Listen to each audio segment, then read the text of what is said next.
First, make this as informal. I'll try to speak up. Make this as informal as possible. If you've got a question, you want to stop me at any time, please feel free to do so.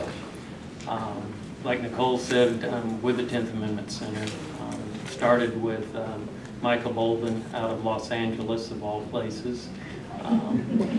In 2006, we work to spread the information concerning the 10th Amendment about how states should stand up to the federal government when they exceed the powers that are enumerated in the Constitution. Now, obviously it seems that it's taken on a whole new life of its own in the past 4 years and probably is going to only get worse. So, since I'm going to talk about nullification, which many of you may or may not know about,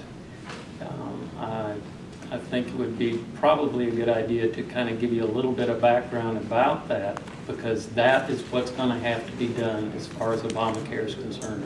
Because with the present situation of who we have as president and what the Senate is made up as, there's no chance in the world that this will ever be repealed by Congress, contrary to what a lot of Republicans told us was going to happen. So, now, the Supreme Court has made its decision on Obamacare. Now let them come in and enforce it. That, basically, the latter part, is nullification. It's either on an individual basis, we're talking about civil disobedience. On a state, we're talking about nullification. Now, contrary to what some people will say, nullification is not rebellion, it's not secession, it's not unconstitutional. It is basically saying, I'm not going to comply, I'm not going to obey, I'm not going to go along with your unconstitutional laws. And when I say laws, most of the time I'm going to put those in quotes, because if it's unconstitutional, it is not a law, period.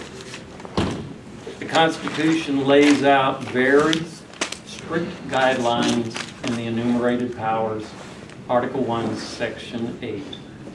It says, these are the things that the federal government can do. It can do no more than these things. It lays out in Section 10, these are the things that the states cannot do, because these things have been passed over to the federal government. So, if you roll that all up, that's what the 10th Amendment says. The powers not delegated to the United States by the Constitution, nor prohibited by it to the states, is reserved to the states respectively, or to the states, or to the people respectively. That's what it boils down to. That's the whole Constitution in a nutshell right there. That is what Jefferson referred to as the foundation of the Constitution. So, when people say, all right, the federal government has checks and balances. You have the executive and the judicial, and you have the legislative. They're supposed to be checks on each other. Well, then who's the check on the federal government when they exceed their powers? The check is the states. The states wrote the Constitution. They are the people that have the authority to tell the federal government when they have exceeded their powers. Now, they cannot say to, in the case of one state, saying to the federal government, that's unconstitutional, it's unconstitutional for the whole United States. They can only do that for the individual state itself. So, that in mind, nullification is when a state will say that we're not going to abide by your law because it is unconstitutional. You do not have the power to do what you just said you wanted to do. So, We're going to direct all of our state agencies to ignore what you just told us what to do. We are not going to comply, period. Now, there are other examples of that through history. But first, we get back up to where it originally started out, was the Alien and Sedition Acts. Now, Jefferson, Madison completely disagreed with these for the obvious reason that when they were passed, one of those was that it completely violated the First Amendment. It said that no one could criticize the government or the officers of the government. Now, they weren't going to sit by and accept that, so they decided to write a couple of resolutions saying, we object, this is wrong, you don't have the power to do this, you are violating the Constitution. Now, Madison wrote one for Virginia, wherein he stated, in cases of deliberate, palatable, and dangerous exercise of other powers not granted by the said compact Constitution, the states who are parties thereto have the right and are in duty bound to interpose, arresting the progress of evil, and for maintaining within the respective limits and the authorities, rights, and liberties appertaining to them. Again, states have the right and are duty bound. This is Madison, considered to be the father of the Constitution. If anybody should know, I would think he would know. Now, this language kind of mimics some of the things that were actually in the Declaration of Independence. Again, but when a long train of abuses and usurpations, pursuing invariably the same object, evinces a design to reduce them under absolute despotism, it is their right, it is their duty to throw off such government and to provide new guards for their future security. Jefferson wrote his for Kentucky, and in it he included, whensoever the general government assumes undelegated powers, its acts are unauthoritative, void, and of no force. Now, originally, nullification, the word, was in that resolution in 1798.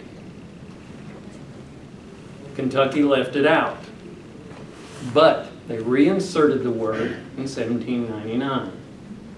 That's where you will find it, that everybody comes back and says, well, you know, this is a new concept. No, it really wasn't a new concept, because the founders all believed that a state should have the right to say, no, you don't have that authority. In fact, 3 states during the ratification process for the Constitution flatly stated that not only did a state have a right to say no whenever it was unauthoritative, or excuse me, unconstitutional, but that they could actually withdraw from the Union if the federal government violated the Constitution. Those states were Virginia, New York, and Rhode Island. And Virginia stated, in the name and in behalf of the people of Virginia, declare and make known that the powers granted under the Constitution, being derived from the people of the United States, may be resumed by them whensoever the same shall be perverted to their injury or oppression, and that every power not granted therein remains with them and at their will. They understood the concept if the word had not actually been coined yet. So this was not something new that Jefferson and Madison came up with. Now, there is a slight difference between nullification and the word interpose that Madison used. Nullification is basically saying we're not going to comply with it, we're not going to obey, and that's pretty much where it ends. Interpose is slightly more of, we are going to assert the sovereignty of the state, and we are going to stand between the citizens of our state and the federal government, and we will stop you from enforcing your law in our state because it is not a law, because it is unconstitutional. So you will see some bills sometimes that are basically nullification, and at the bottom of them a lot of times then you will see a little bit of interposition thrown in. The only difference is in the top part of the bill it'll give you all of the reasons saying because you violated this part of the Constitution or you violated this part of the Constitution that this bill will not be enforced in our state. The interposition comes in at the bottom when it says we will make this an actual crime if an employee of the state violates this and tries to enforce this, or a federal agent comes into the state and does this. Now this could be, you're actually talking about a money fine, or you could actually be talking about years in jail. Now, that's a little hard for a lot of people to actually think of actually arresting a federal official and throwing them in jail. So you won't see that very often because most legislatures are like a little on the timid side, to say the least. It's hard enough to get them to say, hey, we don't want to comply with this. To actually say, we're actually going to arrest you if you try is another thing. But if you look around the country right now, there are a lot of bills coming up before legislatures in a lot of the states, and they are tacking that on the end because they are fed up with the federal government exceeding its authority. So, that being said, a good example of that was several different ones throughout history. The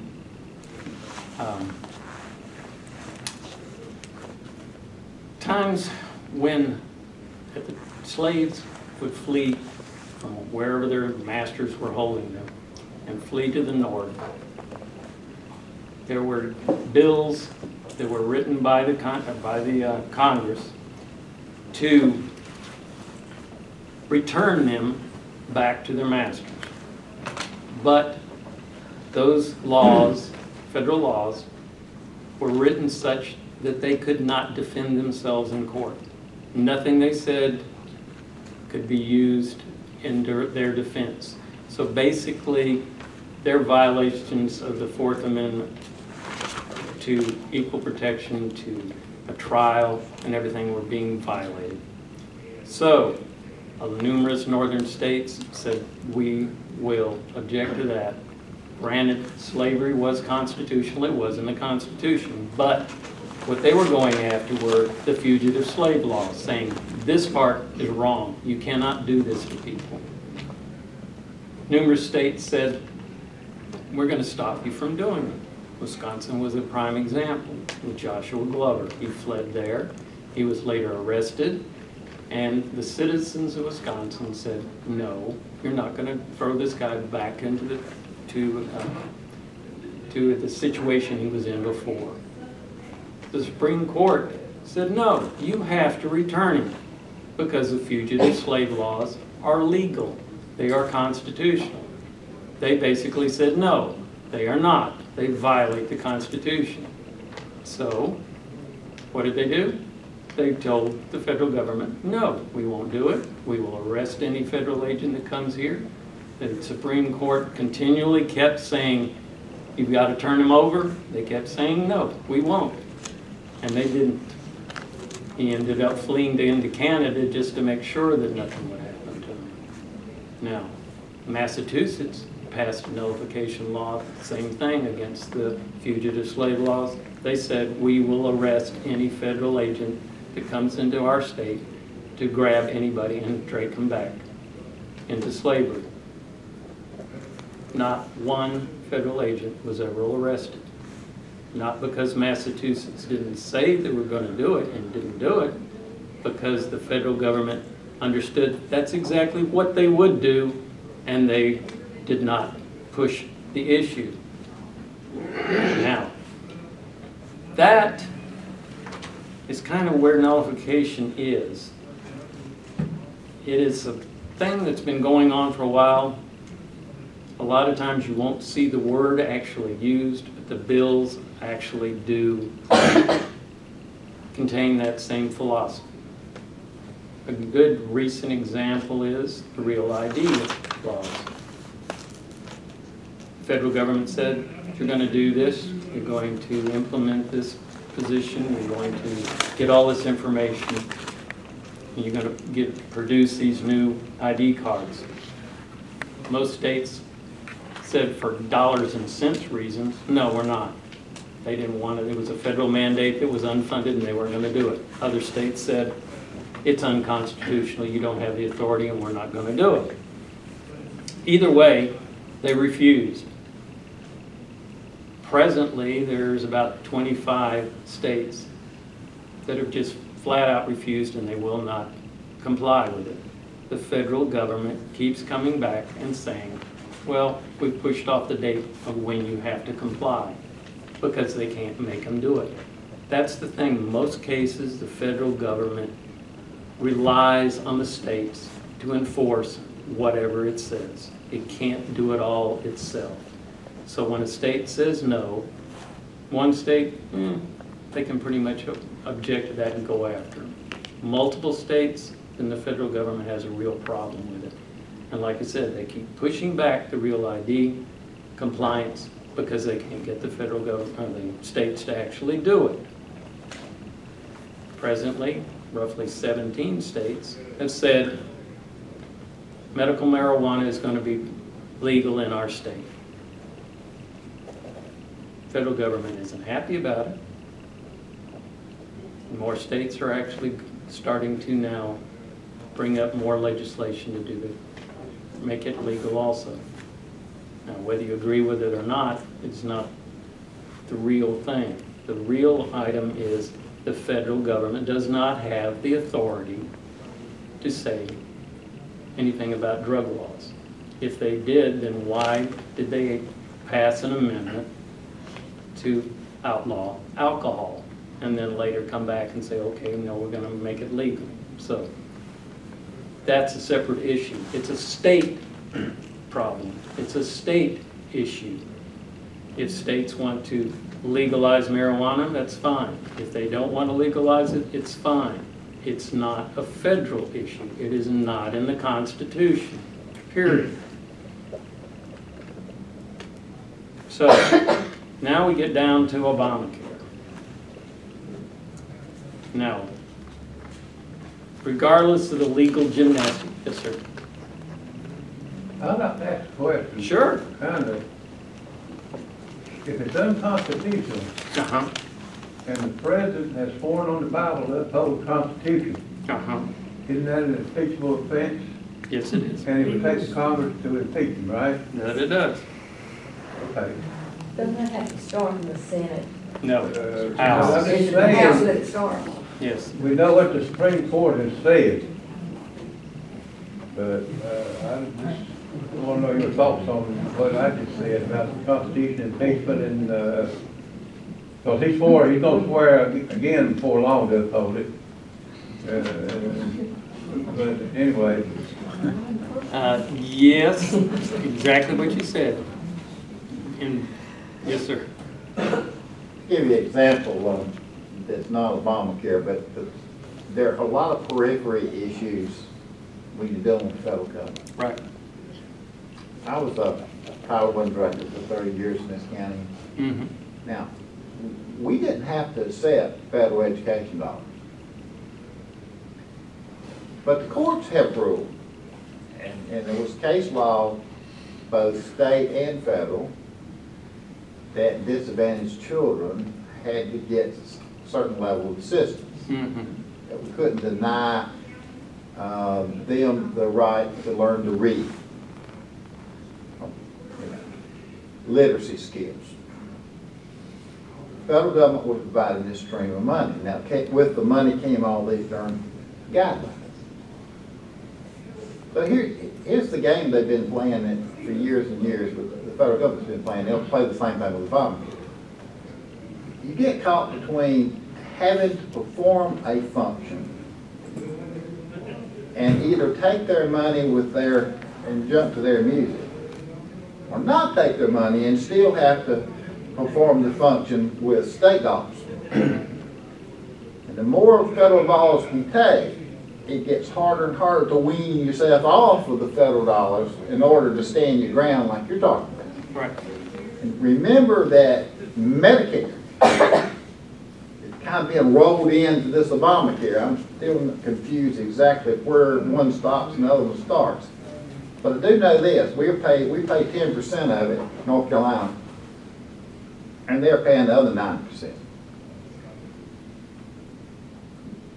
Them withholding money, it's an age-old stick. And I just don't know where we'd end up being with people running to the hospital for medical services. Hospitals obligated to provide the medical services. If those people potentially have government-provided insurance that can pay the hospital, we say no to Obamacare, they don't have that insurance. Can the hospital then sue the state for the money that it should have been able to collect? Those are the issues that I'm most concerned about. Okay. That is the problem. Just exactly what you said. It's money. Pure and simple. The states are at a disadvantage, and unfortunately they have, for lack of a better term, prostituted themselves to the federal government. The federal government relies on the states to do things that are unconstitutional, and because they wave money in front of the noses of the politicians in the state legislature or the governor, they usually will accept. Now, as far as medical care or education or all these things, these are state functions. These are things that should be taken care of by the state. Now, whether you agree with what Massachusetts did or not, that was perfectly legal. That is a state function. If a state decides it wants to have Romney Care or ObamaCare in North Carolina, then that's the state can do that. It's the federal government does not have the authority to do that. So, once you start down the road of accepting the money, you accept all the little strings that are going to be attached, and unfortunately they're going to continue to attach more and more strings to whatever you get. So, to your question, how do you stop it? The best answer is you never start. And if you do start... Has the 10th Amendment Center proposed the wording of a state law which would nullify Obamacare and or put something else in its place? Yes. Those are two different issues. Yes. Because that's what's necessary. You just can't have the governor say, I don't like it, and we're not going to do it. It doesn't happen that way. No. If you actually go on our website, either the North Carolina or the national one, it doesn't matter. You can just log into it. There is a tab up at the top, and it's model legislation. And we have numerous model legislation for states, and basically all the state has to do is plop their name in to sections of that. Now, obviously, they're going to have to put in whatever code that comes with for their state to Have do you it. chosen one of those that's appropriate for the state of North Carolina? We are And presently contacted the governor and appropriate representatives Yes. to get on with this? Yes. No. Contact the governor, no. Are we working on one? Yes, we are. We're working with some legislators now so that whenever the new legislature starts their session, that they will introduce the bill.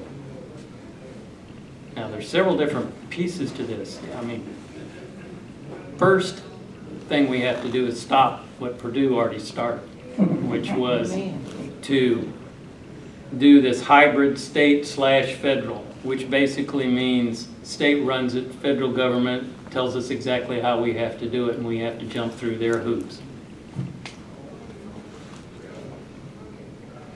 Over 25 states now said no, we're not going to set up an exchange. Now there's a peculiar thing about this whole deal with Obamacare, and that's the exchanges. For some reason they thought this was going to be such a wonderful idea that the states would all say, oh, wonderful, we're going to set up an exchange. So they left it up to the states to either set up an exchange or join with them, or the federal government would run one. Well, the only problem is they didn't really set aside the money for the federal government to run the exchanges. So when the states say no, then it falls back to the federal government. Enough states say no, and it stops right there, because somebody has to step forward and say, okay, we're going to set up a bill to authorize the money to run these exchanges.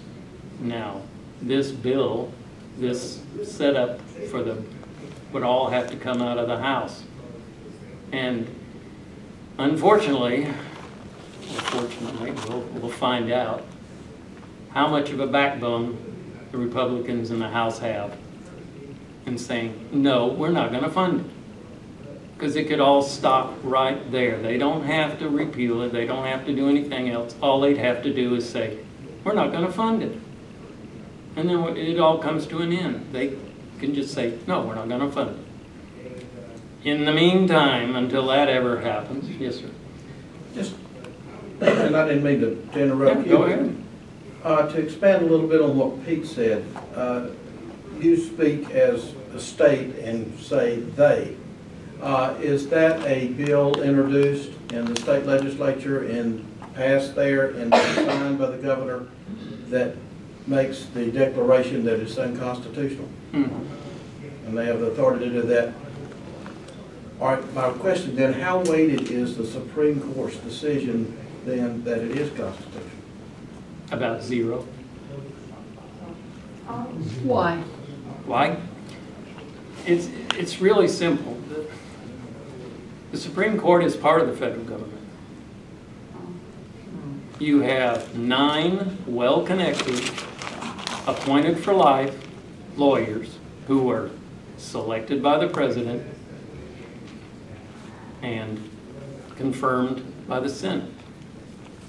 They work for the federal government. That's where their paycheck is. Now, the federal government is a creature of the Constitution.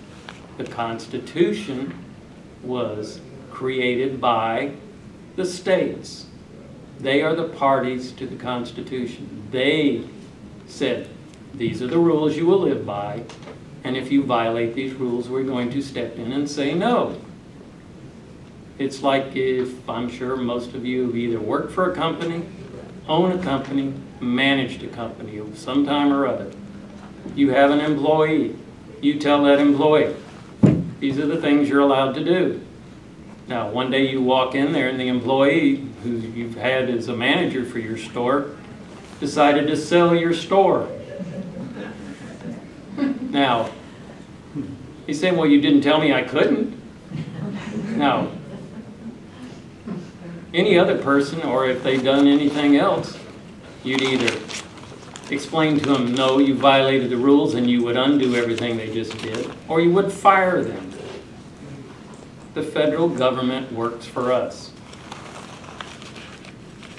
It all boils down to sovereignty.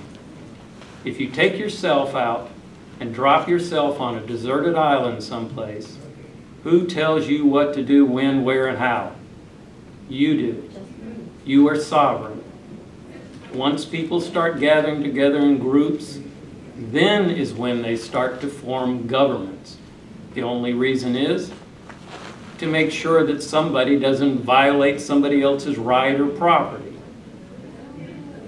Look at it this way. The people of North Carolina got together and said, we need a government. Local, county, state. They took some of their sovereignty, which is basically, sovereignty means final authority, and they gave it to the state government and said, these things you can do, these things you can't do. That went on for so long, and they decided, well, you know, we actually need a little more than this. The state needs to join with other states. That's when the federal government was formed by the states, taking sovereignty from the people to the states to the federal government. The federal government is our employee, just like the state is our employee.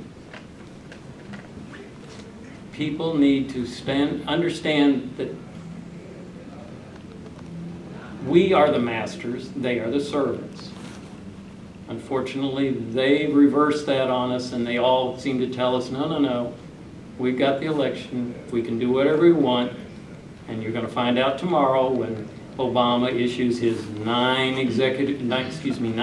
executive orders telling us what we can and can't do with guns. All of which will be unconstitutional because the Second Amendment, the last few words say, Got a question. shall not infringe on the Second Amendment. Sorry, go ahead.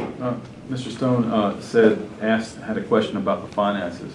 Right. And about 3 weeks ago on Huckabee, they had the governor of Georgia there on the program. And they were saying that 25 states had, like you said, had decided not to set up the health exchanges. And from what the interview, how it went, and how it came out that the federal government was going to pay the first 2 years, and after that it was up to the state governments to fund Obamacare. And because I assume that the governor was Republican, he said, we took a pledge not to raise taxes, so therefore we will not be setting up the exchange. And so. See, that's the thing. Once they give it to you, you're going to keep the rules, but you're going to pay the money. The issue, I think we're talking about two separate issues here. Sure. One is a constitutional issue. All right. The other one is a non-compliant, is using a weakness in this law, which is not a constitutional issue. The law's been passed, and the governor can decide whether they set up an exchange or let the federal government set up an exchange. Now that's in the law, so that's not that's just following the legal mandates given to the states. So right now, Governor McCoy has pulled back Governor Perdue's selection and said he's studying it. So North Carolina's kind of in limbo right now until he makes his mind up. If enough of them pick the federal government have to run, then what you're saying is that since there was no money allocated in this original bill, and the problem they've had all along is they don't have any ability to go back and get anything else, no more than we have any ability apparently to go back and rescind. So we had a gridlock. This looks like the easiest way to kill this is kill it with their own law. Yep. With the money, because the money now is the main driver in relationships between states and the federal government. Cut off the money, that's the quickest way to kill someone. All right. Exactly. Dollars and cents wise, that's probably going to be one of the major things that's going to kill this off. Is just states just saying, no, we're not going to do it, and it all falls to the federal government. But again, ultimately, it's the concept of the fact that it's not constitutional. One, there is no health part in the Constitution saying you will provide. It's not something that's an enumerated power in the Constitution. But regardless, some people say, okay, well, the Supreme Court said, well, yeah, you can do it. Well, no, you can't. It's still a violation of the Constitution because, if nothing else, they said, all right, it's a tax. It's not a fine, it's a tax. Well, the only problem is, this bill came out of the Senate. The Senate can't write tax bills, and that's part of the Constitution too. The House has to do it. So that's makes it unconstitutional, even though that's the little loophole they threw in and said, well, that's how it's going to work. So regardless, even if you think, okay, let's just do it because of constitutional reasons, I say let's do it for constitutional reasons. Our backup is the fact that they can't afford to do it anyway. There's $16 trillion going down the tubes fast, and we'll probably be at 20 before this man leaves office, if not more. We cannot physically do it or financially do it. So it's going to be a two-pronged thing, if nothing else. It'll be constitutional in the sense that people are going to say, okay, we're not going to do it, and that's where it's going to stand. But at the same time, then it pushes back to the federal government, and the federal government's going to have to figure out where they're going to come up with the money. And if the House will grow a backbone and say we're not going to fund it, then it'll die its own little death there. But at least the original concept was that states are starting to stand up and say, no, you don't have the authority to do this. So, that being the case, first thing is obviously return the money. We are not going to accept the exchange money and just say it falls back to the federal government. We can just add this North Carolina to the list of other states saying, no, we're not going to do this. The second part of this is they're going to try to expand Medicaid. Again, this is something that's going to end up being left in the hands of the states. We will get the majority of the bill, and we'll get the raised taxes, and we'll have to live with whatever the federal government tells us we have to do. This is one of the few parts of this law that the Supreme Court actually said, no, federal government can't make you do that if you don't want to do it, states. So most of the states are saying, no, we're not going to expand Medicaid anymore. Then the third thing the legislature needs to do is just say, you cannot tax, you cannot fine people in our state just because they don't want to buy health insurance. That's a separate law from just saying, we are going to nullify the whole act. We are not going to enforce it in any way. We will not comply.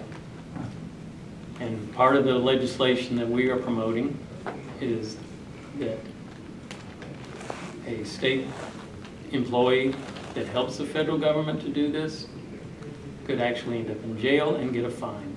Same thing with a federal employee. Now, how far it'll get, that's going to depend on the state legislature. And there are a few up there that are adamantly opposed to this, and they are unfortunately in the leadership position. So it's going to become a matter of how hard we push. How many people are going to come up and say, all right, we need to do something. Now, whether we actually get the latter part about the interposition part of the bill, I would be happy if we did. I won't be upset if we don't. If we just say, no, we're not going to do it. At least that's the first step. I don't think HB 2 last year was kind of a half-hearted, please don't make us do this. We don't want to do Obamacare, which Purdue vetoed. But at least it was something, even though Stam would never admit that it was kind of like nullification light. It was sort of, it was at least headed in the right direction. But we need something a little stronger than that. Now, obviously, there are other bills that are going to need to be done. NDAA, Second Amendment, because that was going to be a big one probably after tomorrow. There's going to be a big push. There's already a bunch of states that have already got in the works bills to block any future federal expansion into the Second Amendment. And there are numerous bills also for NDAA. If you want to talk about those, we can also talk about those. You can ask something. Is it up to the state legislature or just the governor to decide whether or not, how we set up the health exchanges? Wouldn't that be both? The governor. The governor makes the decision? Again, The governor gets to select and Obamacare. Yeah. The question I've got Yeah. is that the tactics this president's using. Uh-huh. Let's take the debt ceiling. I think even he admits that the Congress has the right to set the debt limit, to Raise the debt. extend it. So what does he say? He comes on TV and says, if they don't extend me a line of credit, then Social Security checks will go out late. There's absolutely no reason for Social Security checks to go out late because the federal government's collecting trillions of dollars in revenue coming in. And if they pay the interest on the debt, they're not defaulting. And they could pay Social Security, and what they don't pay could be other things that happen. But he immediately says we won't send that Social Security check. That's So we're playing a dangerous game when the two branches of government are threatening to use people like you're in here as hostage. And we'll take the old lady down here, we'll just not give her a Social Security check and let her start. And we'll see how long you can hold out. That's where we're headed. I already faxed him and told him I want a rebate because I figured out how much I paid in and how much my husband paid in, and we never got it all back yet. They better spend your money. They don't stole your money. And I want a refund to the estate of my husband, and he didn't answer my fax. He didn't understand. You're on his hate list. I don't care. We have to borrow 40% of our federal dollar. For every dollar we spend, we have to borrow 40%. So what the Republicans, some of them are proposing, is that they agree in the House, is that they would only fund Social Security, Medicare, VA, the 10% that it costs to fund the interest on the debt, and maybe a couple other programs. But they're proposing that's all they want to spend that money on, and then let the Democrats decide what they want to do with the money that's left over from that. But you'll veto the bill and then hold up Social Security check. This is the game they're playing. Right. They're gonna go right straight to the people in here Right. and screw you so bad and then blame the Republicans. That's what we're Exactly. And he thinks Exactly what they plan to do. does, he has spineless boner sitting there, and he thinks he can roll him, and he probably can. Yeah. Another Well, the thing, problem is people believe what he says because when he says Social Security is entitlement, they believe it, and it ain't. I paid into it, I paid more than we're getting. And was it sold Over as the an years. insurance policy, basically what it is? Well, what people's misconception is, you paid in, but you were actually paying into the general fund. Yeah. And the federal government just wrote IOUs and gave it to Social Security and took your money and spent it for something else. Yeah. But it's not entitlement because I paid into it and I get it back. I should get it back every penny. Unfortunately, Well, it's would broken, no that money that back. was true, but if you go back and you read the original Social Security Act, you will find that it was a tax, it was always a tax, it was never insurance. Yeah, the first time I went back there and actually read the Social Security Act in 1932, my hair fell out. But that's the truth of the matter. The rest of these things are urban legends. Yeah. It was temporary too. Well, that's pretty it's not much a guaranteed right according like you to said, court it decisions. was, It's it not was sold guaranteed. as an insurance thing, but it really wasn't. It's just like you were saying about the deal with, oh, we're gonna, Social Security checks won't go out, this won't get paid, this won't get paid. No, the money's there to pay that. It's just we can't pay for all these other things that they want. So they'll have to make a decision. So, but that's something they're gonna use over our heads like they always do, just to make sure that something passes. Yes, ma'am. Do you plan to talk to the governor yourself and present this issue on Yeah, ObamaCare? probably, yes. There's going to be several of us that are going to be going up there eventually. We've got a meeting in Raleigh this Saturday. We're going to be going over several different bills from a bunch of people across the state and dealing with some of the legislators. Glenn Bradley will be there. He is setting up and working with numerous legislators, setting up a legislative constitutional caucus to do basically 10th Amendment bills, not just ours, but just 10th Amendment as far as the Constitution is concerned, bills trying to extricate North Carolina out from underneath some of the things that the federal government is doing, has done, planning on doing. So we're trying to get ahead of the game as far as getting some things into the legislature and then hopefully get them passed. Yes, ma'am. Is there anything that we can do? I mean, like, Yes. besides the letters or something like that?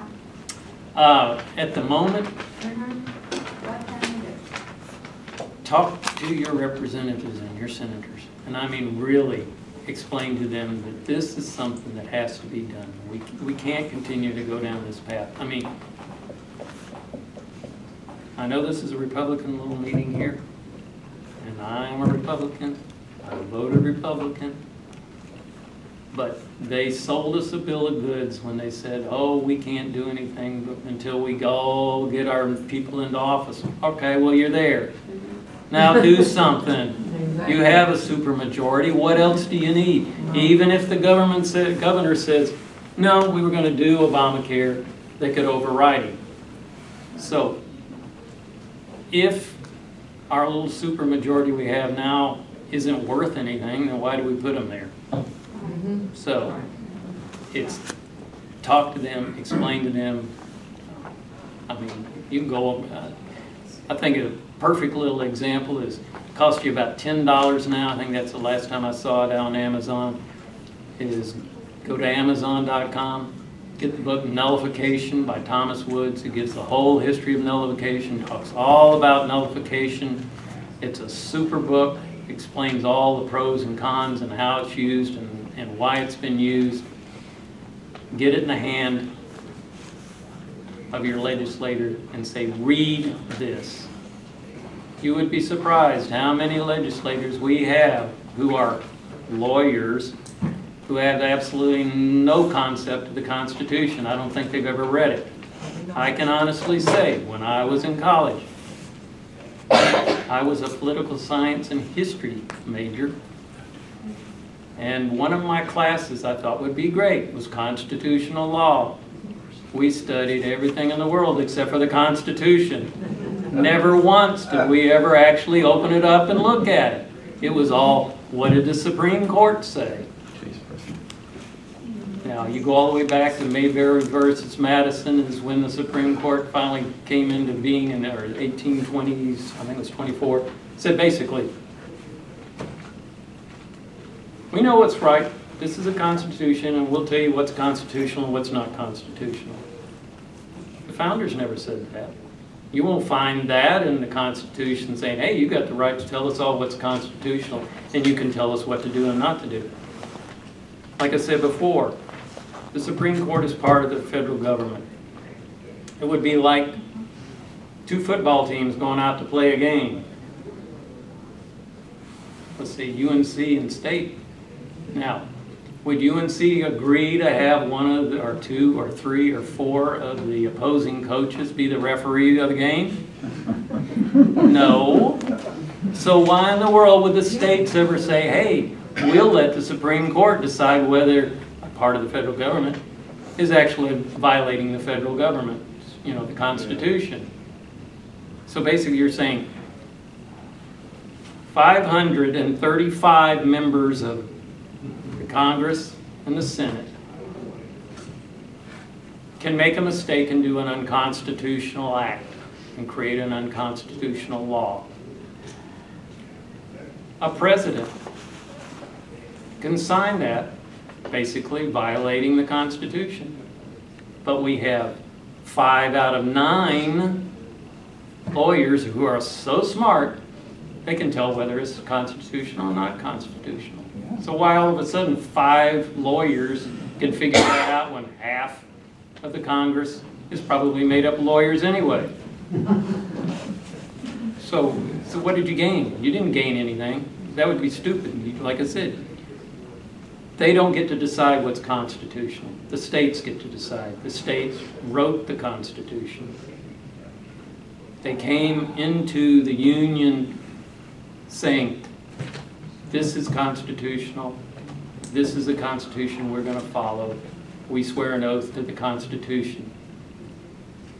If you're going to go speak to the governor, I wouldn't put your argument on that basis, because what you're talking about is exactly, it's just not so, sir. You're talking about that there is no actual functional three different branches of government, and that the Constitution didn't really, the principles behind the Constitution really didn't set up separation and balance, when they absolutely did. And that's why we're in the only thing that is saving our butt right now is the fact that we've got a House of Representatives which isn't going along with the game necessarily. But back to the point about the Supreme Court, that's exactly what the Supreme Court was supposed to do. Yes, it is a check and balances. As for this business about Obamacare and the Supreme Court's decision on that, the problem is that the states decided, the attorneys generals decided to go through and sue on one narrow thing. And it was the principle that nowhere does the federal government have the authority or the right to cause people to buy a private anything, which was insurance. That was what went before the Supreme Court to decide. Now, I don't agree with what Chief Justice Roberts said, but he said that, well, actually, regardless of how you take it, if you look at the function of that, it's not, it's a tax. It's not, even though they put in there, they put in the law that says this tax is not a tax. That's a quote, right in the law. So essentially, Robert said, "Oh yes, it is a tax," even though you're trying to say it isn't. There may be up the road things which perhaps it can be attacked on another level at the Supreme Court level again, or another issue.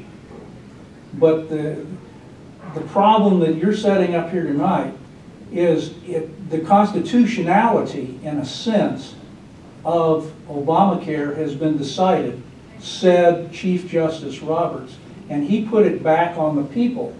It said, elections have consequences, and you have decided to put these people in. You have decided to do this, so you're going to have to live with the consequences. Okay, several points. Yes, checks and balances. So who's a check on the federal government? States. The checks and balances are basically for the federal government to deal with within themselves. But the people elect the Congress. Yes. And so each state has got its share of representation. Right. You know, I think all this stuff is entertaining, but I think the federal way to beat Obamacare is going to beat itself. It's going to implode in itself. Well, you're making the assumption that they won't fund it.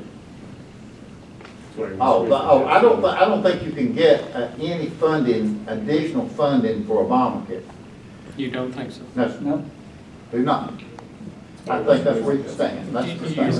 It's going to cost between $2 and $4 billion a year, according to the Georgia governor.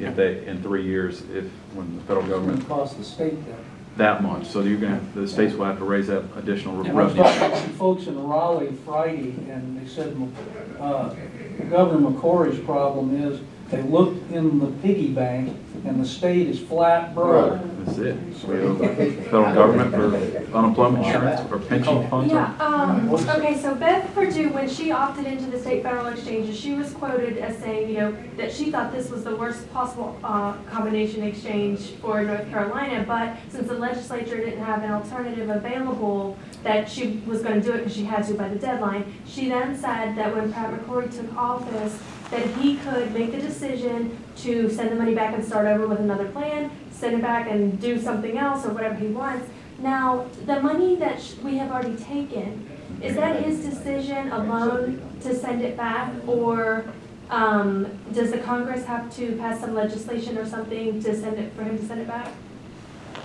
And has any of that money been spent? To my knowledge, no, it has not. No. Now, 7.3 million. can he do it alone? Yes. Just because, the same reason that she was able to do it alone. Yeah. Can the legislature overrule him? Sure they can. Because he may have accepted it, but they get to decide on how it's allocated out. So they can basically stop it from actually being spent. So it's kind of right now, I guess, if nothing else is like in an escrow account someplace, and that's where it's sitting. So returning it is obviously the quickest and most expedient way. Yes. When we were talking about funding from the federal level, can they basically do what they did with NDAA and kind of force it through and say, well, troops won't get paid, kind of like they're saying with the Social Security now? I mean, what are the odds that they will find a loophole around it, and even with a Republican Congress, they can still shove it through? To be blunt, because a lot of them are spineless, and they'll do it. They'll find a reason. You wait. No matter how, obviously the most recent one, the one that's going down right now, is the deal over the Second Amendment. You got all these people saying no, no, no, no as far as in the legislature, but you watch the roll over. Obama is excellent at what he does. He knows how to pick the words. He knows how to frame the argument to get people to do the things he wants to do.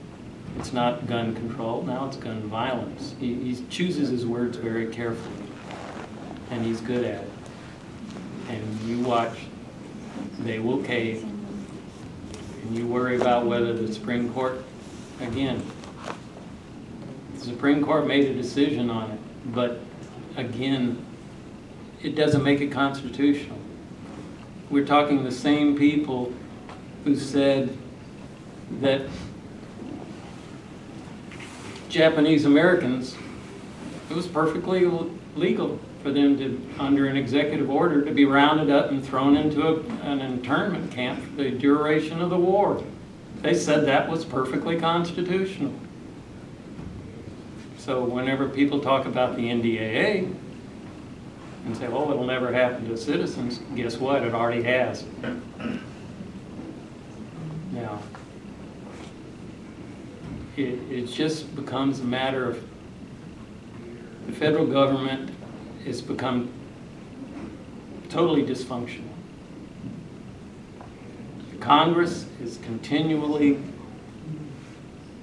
allowing the president to usurp their powers, not only powers that are not even delegated in the Constitution, but taking the ones that actually belong to Congress. I mean, they're even talking about just handing over the power to raise the debt ceiling. Just give it to him, let him do it however he wants to do it. Or to use the 14th Amendment to do it. Another reason not to go along with that. But it still revolves around that it may fall apart because of money, but I wouldn't bet on it. Not anytime soon. Because let's watch what happens with this debt ceiling bill. They're going to twist and twist and twist, and you wait, they will give in and let them raise it. They'll back down. So don't be surprised they had the opportunity to kill ObamaCare prior to this last election. There was $100 million that was supposed to help start some different things. And guess what? The Congress kept it in the budget, and they paid it and gave it to them. Now this is a Republican-controlled Congress. House. Excuse me, yes, the House. They gave it to them to start up the ObamaCare. They could have stopped it right then. They didn't. Why? It was a good campaign issue. Keep it going. So if you don't think that they'll fund it, I wouldn't be surprised when they do. So that means the only real opportunity is for the states to stop up and say, no, we're not going to do it. And again, if this is something that we want in the state of North Carolina, that's fine. Let's have that discussion. But we do not need a top-down, one-size-fits-all medical program sponsored by and enforced by the federal government, who doesn't have the constitutional authority to do it.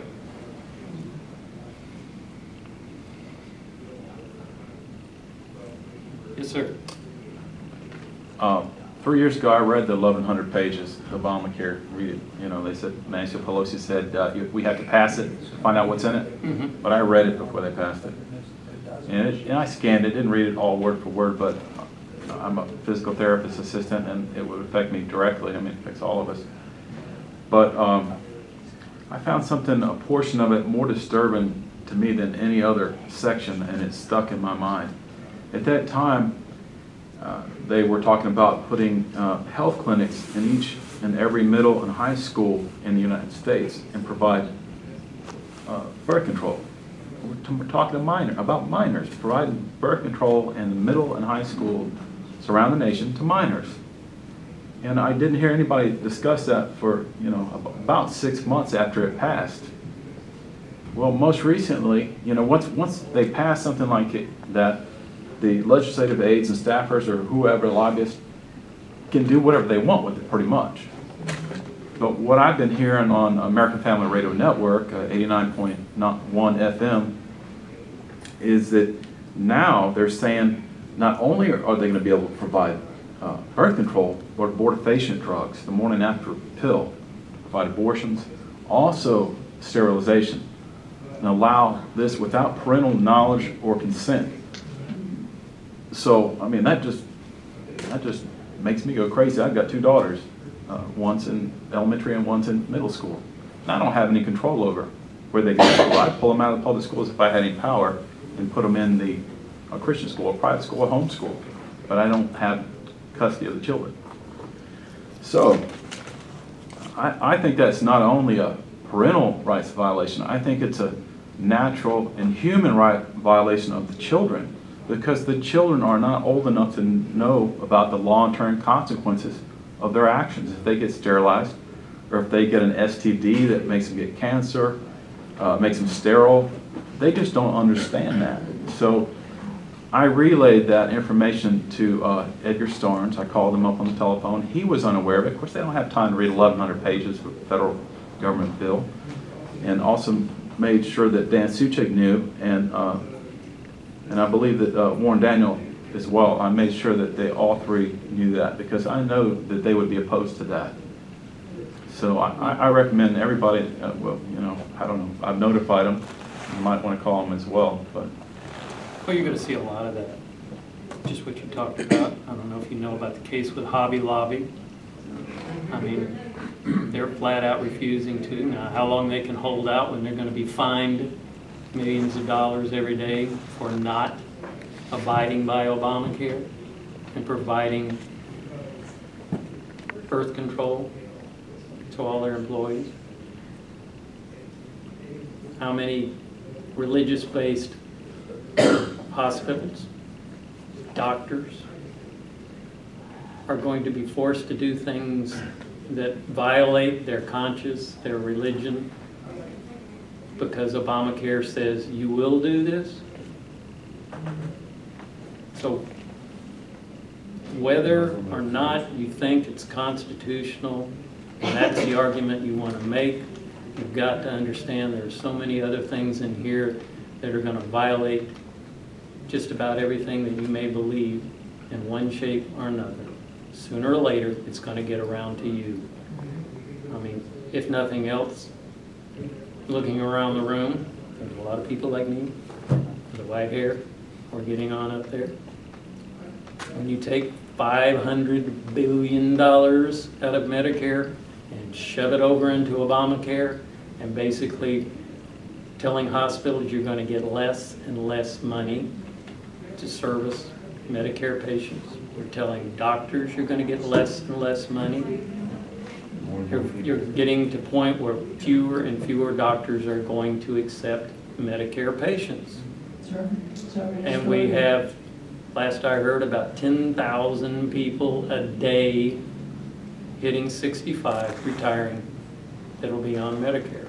Where are they supposed to go to doctors if they won't accept Medicare anymore?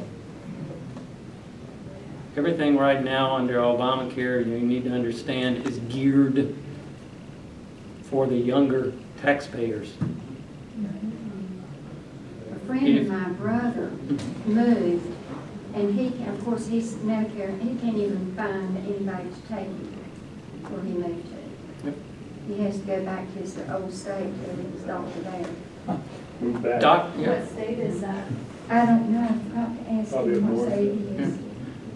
Doctors are being told, people that are going through medical school right now are being told Well, under and- Obamacare that we don't need this many people in these specialized fields. We need general practitioners. You cannot study to be a specialist. You have to be a general practitioner. And since most of these people are going hundreds of thousands of dollars into debt to become a general practitioner, and part of Obamacare is saying you are only going to make X amount of dollars.